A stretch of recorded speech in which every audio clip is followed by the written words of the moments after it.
ఈ రోజు ఎక్కడో వార్త చూశాను, పవన్ కళ్యాణ్ ఏదో ఫోటో మార్పు చేశారని, ఎక్కడో మహాకుంభమేళకు పోయారో ఎక్కడో మార్పు చేశాడని చెప్పేసి తిరుపతిలో ఎక్కడో కేసు పెట్టారంట. ఎవరు చేయకండి, చేయడం తప్పు. అది నేను నిన్న వీడియోలోనే చెప్పాను. ఈ రోజు మార్నింగ్ చూసాను ఎక్కడో కేసు అయింది అని చెప్పేసి, ఈ రోజు ఎక్కడో స్క్రోలింగ్ వస్తుంది. తప్పు చేయకండి. కానీ అంతకంటే దారుణంగా ఘోరంగా జగన్మోహన్ రెడ్డి గారి కుమార్తెల పైన ఇంకా ఆ ట్రోలింగ్ ఆగట్లేదు. చాలా దారుణాతి దారుణంగా ట్రోల్ చేస్తున్నారంట. దాని గురించి లాయర్లు వాళ్ళు మాట్లాడతారు, ఒకసారి వినండి. వెళ్ళినప్పుడు తండ్రితో పాటు దిగినటువంటి ఈ ఫోటోస్ కూడా అసభ్యంగా చిత్రీకరించడం అన్నటువంటిది చాలా బాధ అనిపిస్తుంది. ఇందులో స్వాతి కాకర్ల, మనుమనూరు శివనారెడ్డి, లండన్ బాబుల ఇంకా మస్తుగా ఉంటాయి. ఇంకా అసభ్యకరమైనటువంటి పోస్టులు కూడా చూడటానికి కూడా చాలా ఇబ్బందికరమైనటువంటి పోస్టులు ఉన్నాయి. ఆయన ఈ మధ్య కాలంలో లండన్ వెళ్లి తన కుమార్తె గ్రాడ్యుయేట్ అయిన సందర్భంగా ఆయన కుటుంబ సభ్యులతో తీసుకున్న ఫోటోలను కూడా మార్ఫింగ్ చేసి ఇష్టానుసారంగా సభ్య సమాజం ఎటు గ్రహించే విధంగా, ఎవరు చదవడానికి చూడడానికి కూడా వీల్లేని విధంగా అసభ్యకరమైన పోస్టింగ్లు పెడుతున్నారు. విషయంలో ప్రైవేట్ కంప్లైంట్స్ వేయడానికి కూడా వేయమని చెప్పేస్తున్నా నేను మూలకంగా మీ దగ్గర తెలియజేస్తాను. ఎంత దారుణాతి దారుణంగా నాకు అవి పోస్టులు కూడా వచ్చాయి. నేను ఇక్కడ పెట్టలేను. సభ్య సమాజం వాటిని హర్షించరు. మనలాంటి వాళ్ళు అవి చూపించకూడదు.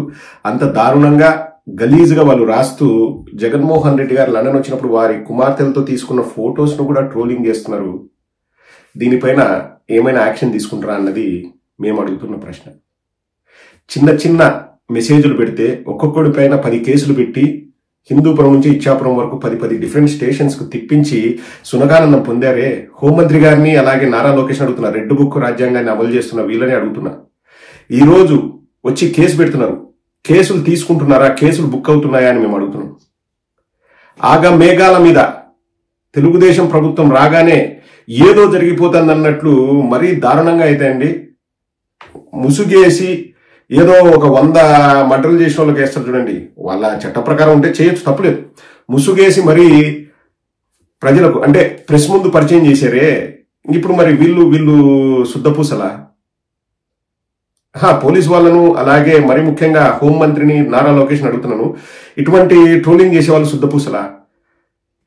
వన్ సైడెడ్ గా వైఎస్ఆర్ కాంగ్రెస్ పార్టీ వాళ్ళు చిన్న మెసేజ్ పెట్టినా వాళ్ళ పైన కేసులు, దాడులు, రెడ్డి లంజా కొడకల్లారని బూటుకాలతో తన్నడాలు, దారుణాతి దారుణంగా ట్రీట్ చేయడం ఇన్ని జరుగుతున్నాయి.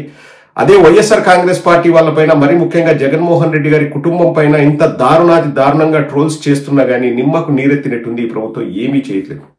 హోంమంత్రి గారు, మీకేనా కుటుంబాలు ఉన్నాయి? మీకేనా ఆత్మాభిమానం ఉంది?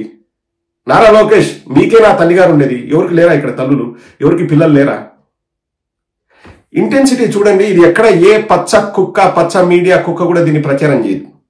అంటే ఇంటెన్సిటీ ఏంటంటే వాళ్ళ ఇంట్లో వాళ్ళని ఎవరైనా ఏదైనా అంటే దాన్ని చాలా పెద్ద చేసి, ఇప్పుడు నారా లోకేష్ గారి తల్లినో లేకపోతే వంగల్పూడి అనిత కుటుంబ సభ్యులను అంటే మాత్రం ఆంధ్ర రాష్ట్ర మొత్తం అన్ని కుటుంబాల్లో వాళ్ళ తల్లుల్ని వాళ్ళ పిల్లల్ని అన్నట్టు మనం ఫీల్ అవ్వాలి. అదే వైఎస్ఆర్ కాంగ్రెస్ పార్టీ వాళ్ళ ఇళ్లలో ఎవరిని తిట్టినా, జగన్మోహన్ రెడ్డి గారి కూతురుని తిట్టినా అది అసలు లెక్కలోకి రాదు. దాన్ని పట్టించుకోకూడదు. ఇది పచ్చ మీడియా కుక్కలు చేసే దురాఘాతాలండి. అన్నిటికంటే దారుణమైన ట్రోలింగ్ చేసేది ఆ ఎల్లో మీడియా. వాళ్ళని పెట్టాలి జైల్లో నెలలు. ఇంత దారుణంగా ఇప్పుడు జగన్మోహన్ రెడ్డి గారి కుమార్తెలు వాళ్ళ రాజకీయాల్లో ఉన్నారా? వాళ్ళ పబ్లిక్ లైఫ్ లో ఉన్నారా? వాళ్ళని ఎందుకంటే ట్రోల్ చేయాలి? భువనేశ్వర్ గారిని ఎవరో ట్రోల్ చేస్తే నేను ఖండించిన. నిన్న నేను పవన్ కళ్యాణ్ గురించి కూడా నేను ఎక్కడ కూడా అతను మహాకుంభమేళకు పోయిన ఫోటోలు కూడా నేను పెట్టలేదు. పబ్లిక్ ప్రాపర్టీయే, పబ్లిక్ కోసమే వాళ్ళు తీసారు ఆ వీడియోలు. అయినా కానీ నేను పెట్టలేదు. పవన్ కళ్యాణ్ పొట్టు ఉందా పొట్ట లేదా మనకి ఎందుకండి? పవన్ కళ్యాణ్ పొట్టు ఉంటే పొట్ట లేకపోతే అఫ్ కోర్స్ ఫిట్ గా ఉంటే ఎవరికైనా మంచిది అనేది ఎవరైనా చెప్తాం. యాజ్ ఎ డాక్టర్ నేను కూడా చెప్తాను ఫిట్ గా ఉండాలా, ఫిట్ గా ఉంటే మంచిది అనేది. అంతే తప్ప వేరే వాళ్ళకు పొట్ట వచ్చింది పొట్ట లేదు, అఫ్ కోర్స్ అతను సినిమా యాక్టర్ కాబట్టి ఏంటి ఇట్లా తయారాడు అనేది జనాలు అనుకుంటారేమో. That's a different issue. కానీ అది సంబంధం లేదు, రాజకీయాలకు సంబంధం లేదు. రాజకీయాల్లో ఇంకా లావుకున్న వాళ్ళు ఉన్నారు, అది సంబంధమే లేదు. సో దాని గురించి మాట్లాడొద్దని నాకు అనిపించింది చెప్పాను. ఈ రోజు దాని గురించి ఈరోజు పొద్దున్నే ఎన్టీవీలో వస్తుంది, స్క్రోలింగ్ చూపిస్తుంది చూడండి. ఈ రోజు మార్నింగ్ ఆ వీడియో వచ్చింది. AP deputy CM Pawan Kalyan Kumbh Mela స్నానాలపై తప్పుడుగా పోస్టు పెట్టిన వారిపై తిరుపతి జిల్లాలో 2 కేసులు నమోదయ్యాయి. తిరుపతి వెస్ట్ పోలీస్ స్టేషన్ లో జగనన్న సైన్యం పేరుతో ఉన్న ఎక్స్ హ్యాండిల్ లో పవన్ ఫోటోను మార్ఫింగ్ చేయడంపై కేసు నమోదు చేశారు.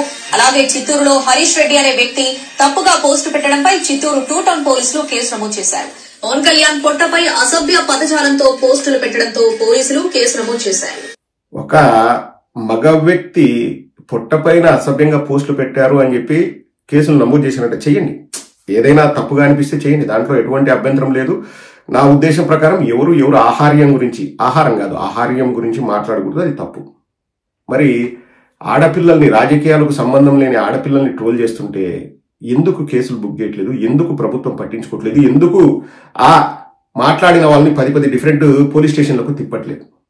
ఇది అంటే మన చట్టాలు ఇట్లా చెప్తాయండి, అధికారంలో ఉన్న వాళ్ళకి తొందరగా యాక్షన్ తీసుకోండి, అదే అధికారంలో ఉన్న వాళ్ళు ఎవరైనా తిడితే దాని గురించి పట్టించుకోవద్దు అని చెప్పేసి మన చట్టాలు చెప్తాయా? మన శిక్షాస్మృతి చెప్తుంది? నాకు డౌట్ అండి, మీరే క్లారిఫై చేయండి. నాకు నిజంగానే డౌట్గా ఉంది.